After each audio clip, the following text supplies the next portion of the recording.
The gray-walled interrogation room is small in area, and it has a low ceiling. The lighting is stark fluorescent white light. The only furniture, apart from 3 chairs, is a plain and functional table that has many 10 by 8 inch or A4 size photographs spread over its entire area. Chris sits adjacent to the table, with his back to the gray wall, on a stool which has wheels, allowing it to move on the floor, and a back support, a standard office chair. 2 detectives sit facing Chris on similar stool chairs. They effectively make a barrier which prevents him from walking to the exit door. 2 cameras bracketed on the wall are recording events, and there is also a continuous audio recording being made. The interrogators are employing the Mutt and Jeff technique, or good cop, bad cop.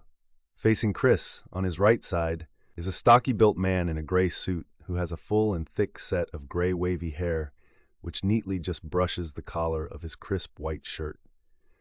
To Chris's left, there sits a pleasant-looking woman, with her fine light brown hair tied in a pigtail at the back. She has a light blue thin top on and black slacks and flat sandals. She is adopting a casual and approachable posture.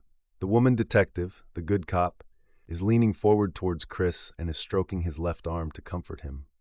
The man detective, the bad cop, has positioned himself also in close proximity to Chris, and he too is leaning forward while holding a steady gaze on Chris. Chris himself sits facing them both. He has his arms folded tightly across his chest. He is pressing back on his backrest, but his head is pointing downwards. He is not making any eye contact. Between his spread open legs, on the chair, is a plastic bottle of water. Chris looks about 30. He has close-cropped black hair and is wearing a short-sleeved black t-shirt, which shows his upper body and arms to be strong and muscular. He looks like a gym guy. He has black sports leggings on. The female good cop is slightly built compared to Chris, and she sits very near to him, side on, with her legs crossed over and in a relaxed, non-threatening posture. The suited man bad cop, with the wavy gray hair, has a similar chunky build to Chris, and he sits back a couple of feet, leaning forward, and his face on to Chris, whose shoulders are hunched inwards as he leans forward and looks down towards his knees.